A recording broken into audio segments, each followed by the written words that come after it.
شكله كرفخال رايح للاعتزال خلاص.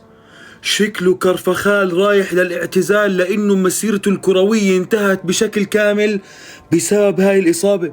شوفوا كرفخال ما قدر يوقف على رجله من قوة الإصابة. كرفخال رجله قاعدة بترجف وبتهتز وكأنها مش قادرة تحمله نهائيا. نهاية مسيرة كرفخال بشكل كامل. لاعب بعمر 33 عام يتعرض لإصابة بالرباط الصليبي، هذا معناه انه مسيرته انتهت بشكل كامل ومستحيل يرجع يمارس كرة القدم إلا بمعجزة حقيقية. قوة الإصابة منعت كرفخال من إنه يقدر يمشي أو يوقف على رجله نهائيا. ولاعب كبير بالعمر إذا بتعرض لرباط صليبي معناته انتهت مسيرته الكروية بشكل كامل. مش بس موسم كرفخال اللي انتهى، خلاص ممكن تطلع التقارير الطبية لكرفخال